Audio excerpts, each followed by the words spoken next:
শরৎ উদ্যান, রবীন্দ্র সরোবর, হাতির ঝিল, বাহাদুর শাহ পার্ক, গুলশান পার্ক, এই জায়গাগুলোকে ঢাকা বিশ্ববিদ্যালয়ের একটি অংশ পুরো এলাকাটাকে আমরা সিসিটিভির আওতায় নিয়ে আসবো। এছাড়াও রমনা পার্ক এবং শরৎ উদ্যানে আমরা শতাধিক মাইক কানেকশন দিব, যাতে সেন্ট্রালি একটি নির্দেশনা বা কোনো অনুরোধ বা কেউ হারিয়ে গেলে তাকে খুঁজে পাওয়ার জন্য আমরা যাতে একটি কমান্ডে একটি ব্যবস্থা আমরা নিয়ে আসতে পারি, সেই জন্য সেন্ট্রালি আমরা মাইক নিয়ন্ত্রণ করব এবং সমগ্র রমনা পার্ক এবং শরৎ উদ্যানে মাইক সংযোগ দেওয়া হবে। ইতিমধ্যে আমাদের ট্রাফিক এবং রমনা ডিসির বক্তব্য জেনেছেন, আমরা যান চলাচল নিয়ন্ত্রণ করবো নিরাপত্তার স্বার্থে। সেক্ষেত্রে এক মোটা কথা যদি আমরা বলি, শাহবাগ, কাকরাইল চার্চ ক্রসিং, সরকারি কর্মচারী হসপিটাল, শহীদুল্লাহ হল ক্রসিং, পলাশী এবং নীলক্ষেত, কাটাবর, এই পুরো এলাকাটা আমরা একটা সার্কুলার করব, যেটা আপনারা এখানে লাল চিহ্নিত দেখেছেন। এর মধ্যে কোনো যানবাহন প্রবেশ করতে পারবে না, মানুষ হেঁটে হেঁটে বর্ষবরণ উৎসবে সামিল হবে। এবং এটি এই যে যান চলাচল হবে না, মানুষ হেঁটে যে উদযাপন করে, এটি আসলে এই অনুষ্ঠানগুলোর প্রকৃত সৌন্দর্য ফুটে ওঠে। আমরা প্রতিবারের এবারও এই ধরনের ব্যারিকেড ব্যবস্থাপনা করব এবং বিভিন্ন জায়গায় উত্তর দিকের গাড়ি, পশ্চিম দিকের গাড়ি, পূর্ব দিকের গাড়ি কোথায় এসে দাঁড়াবে এবং কোথায় পার্কিং করবে, এই ব্যাপারে আমাদের সুনির্দিষ্ট পরিকল্পনা রয়েছে এবং ইতিমধ্যেই আমরা তথ্য মন্ত্রণালয়ের মাধ্যমে ইলেকট্রনিক এবং প্রিন্ট মিডিয়ায় সেগুলো প্রচারের ব্যবস্থা নিয়েছি। আজকেও আমরা সেই তথ্যগুলো আপনাদেরকে দিয়ে দেব, যাতে জনগণ সহজে তার প্রস্তুতি নিয়ে আসতে পারে এবং তার গাড়িটি নির্দিষ্ট গন্তব্যে এসে যথাযথ স্থানে তারা পার্কিং করতে পারে।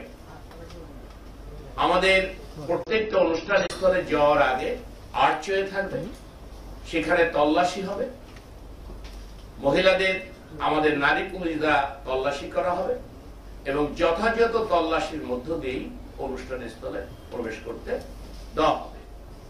এবং যে এলাকাগুলো বললাম, এইগুলো ভাসমান দোকান, হকারকে উচ্ছেদ করা হবে।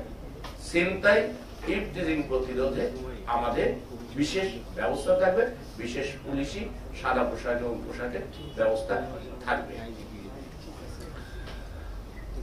আপনি জানেন যে এখানে ধানমন্ডি লেক এবং রমনা সরোবর লেক রয়েছে, হাতিঝিল লেক রয়েছে। এই লেকে আমাদের পর্যাপ্ত নৌট হাউস এবং ডুবো জলের ব্যবস্থা থাকবে। থাকবে আমাদের সোয়াট এবং বোম ডিসপোজাল বাহিনী, তারা সম্পূর্ণ প্রস্তুত অবস্থায় থাকবে যে কোনো জরুরি অবস্থা মোকাবেলায় মুহূর্তের মধ্যে তারা যাতে এটা কাজ করতে পারে, রেস্কিউ করতে পারে, সেই ব্যবস্থা থাকবে। এবং আমাদের পুরো অনুষ্ঠানগুলোকে ঘিরে ঢাকা মহানগরীতে একটি সুনির্দিষ্ট ইভ্যাকুয়েশন প্ল্যানও আমাদের থাকবে, যাতে যে কোনো ধরনের ইমার্জেন্সিতে আমরা এটিকে নিয়ন্ত্রণ করতে পারি। পর্যাপ্ত মেডিকেল টিম থাকবে, ডাক্তার থাকবে, অ্যাম্বুলেন্স থাকবে, ফায়ার ইকুইপমেন্ট থাকবে এবং ফায়ার ফাইটিং এর যা যা সরঞ্জাম দরকার সেটিকে আমরা স্ট্যান্ডিং অবস্থানে আমরা রাখবো। ঢাকা মেট্রো পুলিশের পক্ষ থেকে বর্ষবরণ অনুষ্ঠানে যারা আসবেন তাদের জন্য আমাদের থাকবে ফুলের শুভেচ্ছা, সুপেয় মিনারেল ওয়াটার এবং সাজ বাতাসা দিয়ে আমরা নগরবাসীকে, সম্মানিত নগরবাসীকে আমরা আপ্যায়িত করব। নিরাপত্তা দেওয়ার পাশাপাশি আমরা এই ব্যবস্থা গ্রহণ করব। আমাদের কাউন্টার টেররিজম এবং ন্যাশনাল ক্রাইম ইউনিটের পক্ষ থেকে বিভিন্ন পয়েন্টে পানি, সাজ বাতাসা, ফুল দিয়ে সাধারণ জনগণকে বরণ করে নেওয়ার একটি বাড়তি ব্যবস্থাও এবছরে আমরা রেখেছি। আগেই বলেছি, নৌটহলের পাশাপাশি আমাদের পর্যাপ্ত ডুবুরি থাকবে, যাতে যে কোনো ধরনের দুর্ঘটনা আমরা এড়াতে পারি। আপনি জানেন যে আমাদের এই পহেলা বৈশাখের অনুষ্ঠানের সবচেয়ে বড় উপাদান হচ্ছে মঙ্গল শোভাযাত্রা। যথারীতি মঙ্গল শোভাযাত্রা চারুকলা অনুষদ থেকে শুরু হবে এবং এটি আবার ঘুরে এসে টিএসসি দিয়ে ইউটার্ন করে চারুকলা অনুষদে শেষ হবে। সেখানে আমাদের পর্যাপ্ত স্বেচ্ছাসেবক থাকবে, ঢাকা বিশ্ববিদ্যালয়ের চ্যারিটেবল স্টুডেন্ট। এর পাশাপাশি আমাদের গোয়েন্দারা থাকবে, পোশাকে পুলিশ থাকবে, আমাদের সোয়ার্ড থাকবে সামনে পিছনে এবং দুই সাইডে লাইনিং করে পুরো মঙ্গল শোভাযাত্রাটাকে নিরাপত্তার চাদরে বেষ্টনীতে নিয়ে আসা হবে। যারা মঙ্গল শোভাযাত্রায় যোগদান করবে তারা শুরু থেকে অর্থাৎ চারুকলা অনুষদ থেকেই তারা অন্তর্ভুক্ত হবে। পথিমধ্যে বাইরে থেকে ইনফিল্ট্রেশন দিয়ে মঙ্গল শোভাযাত্রায় অন্তর্ভুক্ত হওয়া যাবে না, কারণ এটা চারপাশে পুলিশি শক্ত নিরাপত্তার বেষ্টনী দেওয়া হবে। পথিমধ্যে আমাদের লাইনিং থাকবে, রুপটপে ফোর্স থাকবে, পিকেট ফোর্স থাকবে, অর্থাৎ একটি ফুল প্রুফ সিকিউরিটি বলতে যেটা বোঝায় সেটি হবে, কারণ আপনারা জানেন এটি ইউনেস্কো কর্তৃক স্বীকৃত একটা আন্তর্জাতিক ইভেন্ট।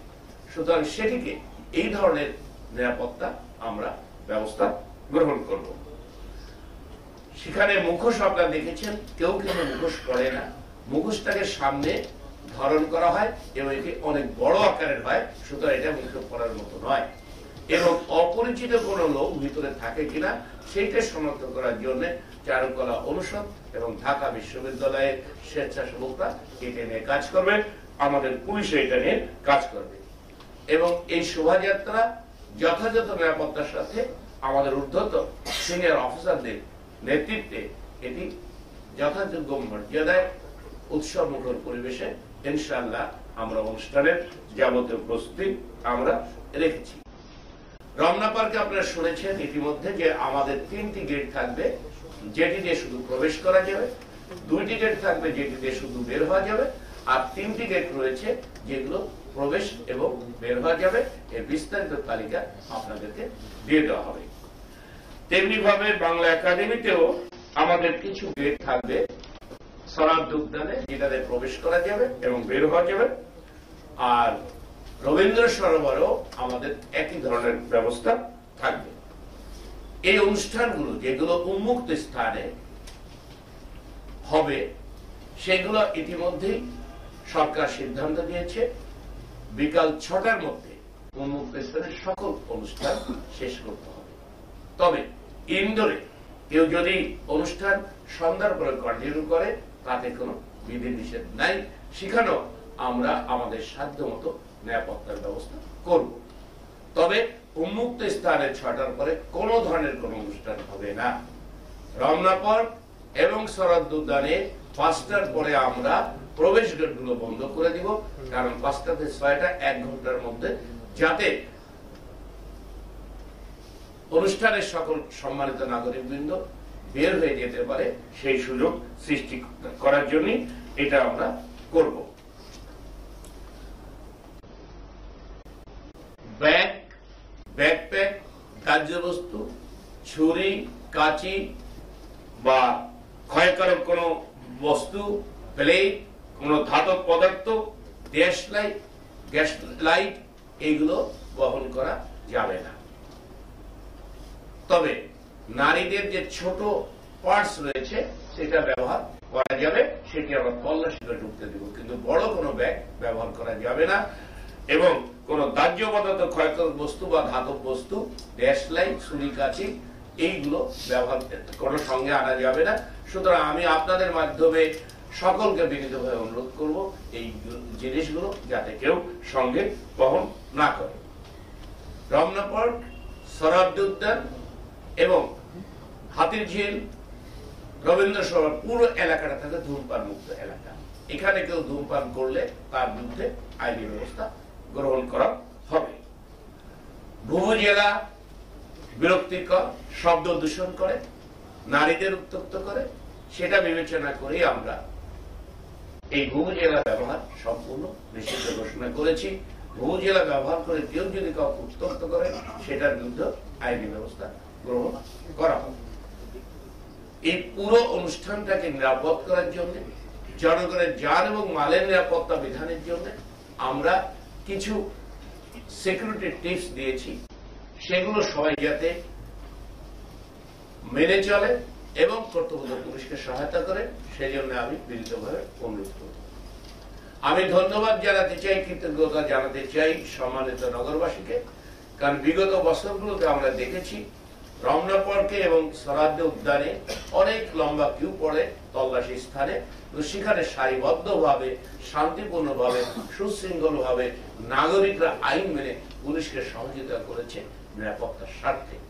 আমরা প্রত্যাশা করি এবছরও জনগণের নিরাপত্তার স্বার্থে, জানমালের নিরাপত্তার স্বার্থে এই তল্লাশি কার্যক্রমে কর্তব্যরত পুলিশকে সম্মানিত নাগরিকবৃন্দ সহযোগিতা করবেন এবং আমরা সবাই মিলে এই বর্ষবরণ করব উৎসাহ উদ্দীপনার মধ্য দিয়ে। কারণ এটি আমাদের বাঙালির ঐতিহ্য, এটি আমাদের বাঙালির কালচার, এটি হচ্ছে বাঙালির আমাদের অনুপ্রেরণা।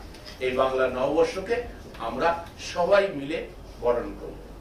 আমরা যারা পুলিশ কর্তব্য থাকবো, আপনারা জানেন আমরা কিন্তু ইউনিফর্ম ডিউটি করি, তারপরেও কিন্তু এই উৎসবটাকে আমরা উদযাপন করি এবং আমাদের পক্ষ থেকেও নাগরিকদের মিষ্টান্ন দিয়ে, ফুল দিয়ে, পানি দিয়ে পর্যাপ্ত সহযোগিতা করা হয়। কারণ হচ্ছে এই অনুষ্ঠানটাকে না, এই চেতনাটাকে আমরা ধারণ করি। মুক্তিযুদ্ধের বাংলাদেশ, এই বাঙালির কালচার, এই বাঙালির যে আয়োজন, এটাকে আমরা সবাই ধারণ করি। আমরা সবাই মিলে এই অনুষ্ঠানকে উৎসবমুখর করার জন্য কাজ করব, নিরাপদ রাখার জন্য কাজ করব এবং প্রত্যেকটি নাগরিক যাতে কোনো ধরনের নিরাপত্তার শঙ্কা ছাড়া এই উৎসবটা উদযাপন করতে পারে, আমরা সেই ব্যাপারে ব্যবস্থা গ্রহণ করব। আপনাদের সকলের সহযোগিতা একান্তভাবে কামনা করছি। সকলকে কমিশনার মহোদয়, মুখে সাজানো ছোট যে মুখোশ সেগুলো এবং মোবাইল ফোন এইগুলো নিয়ে দিতে হবে, কারণ মুখোশটা ব্যবহার করতে পারবে। মুখোশ ব্যবহার সম্পূর্ণভাবে নিষিদ্ধ। কোন যে মুখোশগুলো মঙ্গল শোভাযাত্রায় ব্যবহৃত হয় সেটা কিন্তু অনেক বড়, সেটিকে হাতে ধারণ করে মুখে ব্যবহার করা যায় না। ছোট কোনো ধরনের মুখোশ ব্যবহার করা যাবে না। মোবাইল ব্যবহারে কোনো বিধিনিষেধ নেই। যেগুলোর উপর বিধিনিষেধ আছে সেগুলো কিন্তু আমরা ইতিমধ্যে বলেছি।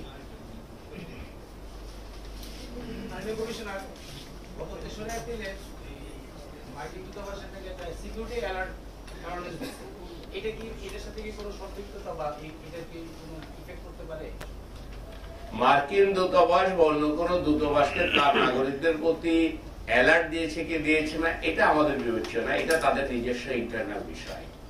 কিন্তু আমরা বলবো এই নাগরিকদের কারোর কোন নিরাপত্তার শঙ্কা নেই। ইনশাআল্লাহ এই নাগরিকদের নিরাপত্তা দেওয়ার জন্য আমরা সর্বশক্তি দিয়ে, আমাদের সামর্থ্য দিয়ে আমরা প্রচেষ্টা করছি এবং নাগরিকের নিরাপত্তা বিধানের জন্য যা যা করণীয় আমরা রাষ্ট্রের পক্ষ থেকে সবই করব এবং আমাদের এই নিরাপত্তা সংখ্যা আজ নেই এবং আমরা সম্পূর্ণ প্রস্তুত থাকব কোন ধরনের কোন নাশকতার অপচেষ্টা হলে সেটা যাতে তাৎক্ষণিক আমরা ব্যবস্থা নিতে পারি, সেজন্য আমাদের সম্পূর্ণ প্রস্তুত থাকবে।